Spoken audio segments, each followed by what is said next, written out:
Hi guys, welcome to the YouTube channel. Welcome back, and I hope you're doing good. I hope everything's well.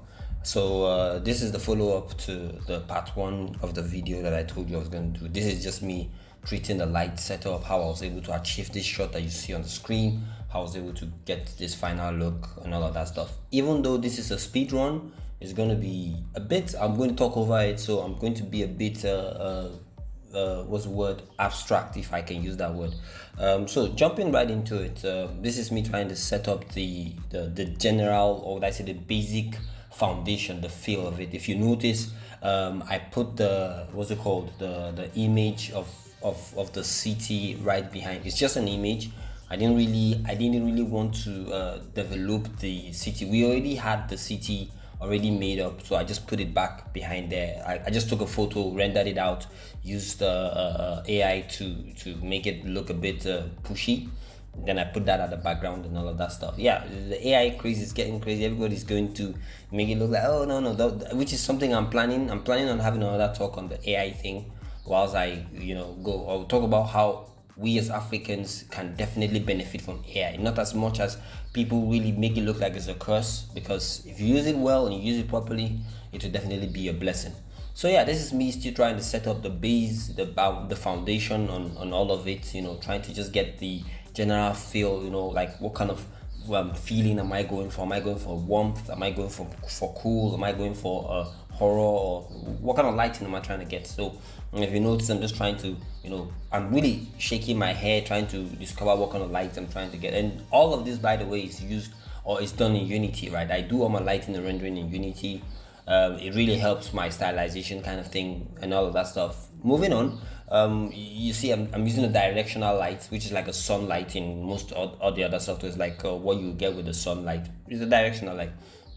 And the directional lights are usually very sharp and very hot, so you get the sun thing. And there's something I learned whilst a long time ago when I was creating the light setup for the first time. Apparently, when you create the directional light, which is the main focus light, you're going to have to create an opposite directional light, which is what you see on the screen. You see the blue and the orange one. You find out that the blue one is more of the one that is going to be negating the main light. So the other one is going to be like the shadow light. We call that the moonlight or the moon soft light. Whenever you create a sunlight, you create that light to make the shadow whatever opposite color. Like if you see, you have the blue and then you have the orange. So the blue will definitely negate the orange light. Wherever the orange light is going, then the blue will go in the opposite direction. But the blue, you will turn off the shadows on the blue so that you are able to not create shadows with the second light. So we usually call that the sun and the moon light. So this is me just trying to still get the foundation, trying to get the shadows,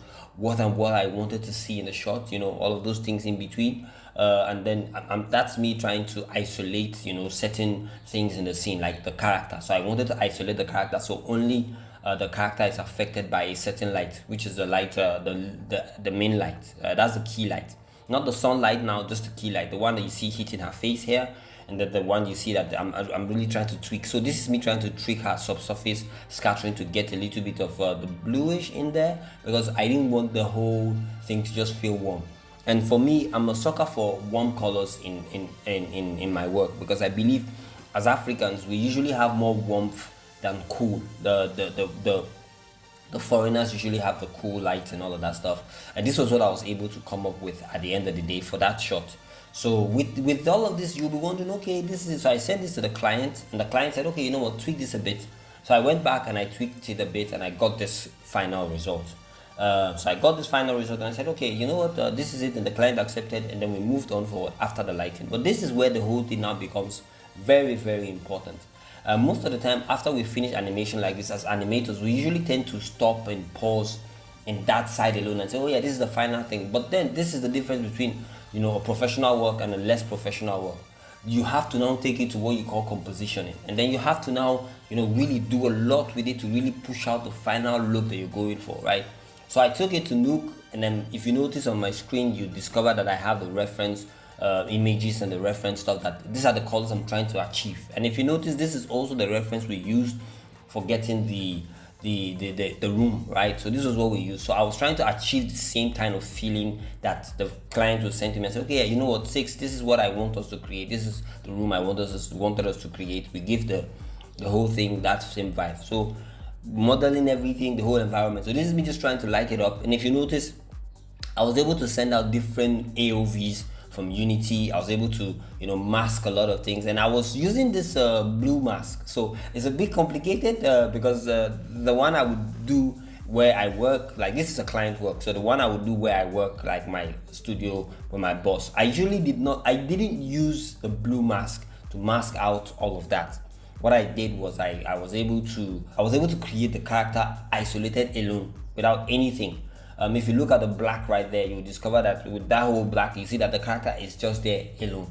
So I brought it in and I used the pre-mold, separated the character from the background. And if you notice, I'm now trying to really like isolate certain feelings and fonts with the thing. And this is me working on the carpet. And for the carpet, I was trying to get, trying to see what feels right. So I was just busy playing with a lot of things, isolating one or two things together. And when the whole look started to come out, then you see me, I'm trying to really like get the feeling that I am supposed to get, what I was aiming for, right? At the end of the day, isolating your passes usually helps, because when you take them out of post-production, you're now able to get what you need to get, right? You're now able to really tweak what you need to tweak to achieve what you need to achieve, right? So at that point in time, you're not going to be going back and forth trying to re-render and all of that stuff. So this is me really trying to get that whole color feel and all of that stuff. And I'm trying to keep this video short, so this is why you see that I actually trying to say a lot with just this small. There's a lot of information that is going around here, but then if you would like me to go into anything deeper, just let me know. I'll create a video on that. And this is supposed to be the end of this mini first time YouTuber series, in a sense. So after this, the next things that I'll be doing will definitely take much more broader form. So this will be the end of this whole thing. If there's anything you want to just tell me in the comments, let me know. This is the final look. This is the final thing that you saw in the beginning. This is the final look I was able to send to the client.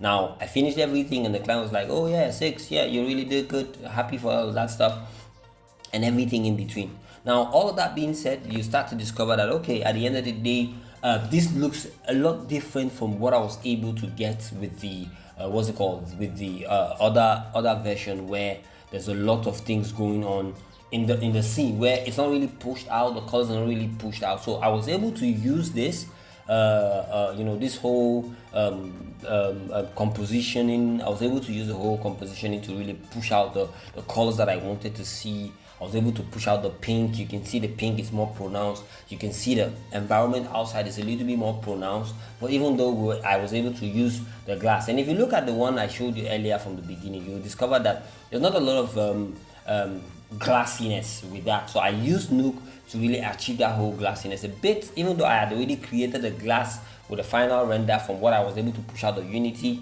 You'll discover that even with that, this was not the case when I came into Nuke. So I was able to use Nuke to really like give some certain level of nuance to it, some sweeter take on it and all of that stuff.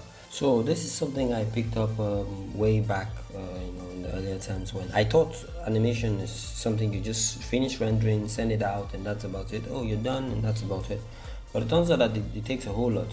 Animation, you definitely have to, render it out, pass it out, send it to the post-production. Half of the time, most of the look we finally get in animation is post-production, and I didn't even realize that like until I would say 5 years back or so back, right, in animation. I didn't know that animation needed color correction or color adjustments or post-production, whatever it is. I never knew animation was something that you would say needed post-production magic. When I finally discovered this whole thing, I said, oh wow, that was a difference. That was a major difference between my work as in just rendering and then post-production. It turns out that you can really achieve a lot with post-production in animation. I didn't know animation was something you have to color correct, because you had to really choose the colors whenever you're rendering. You have to choose the colors whenever you're animating.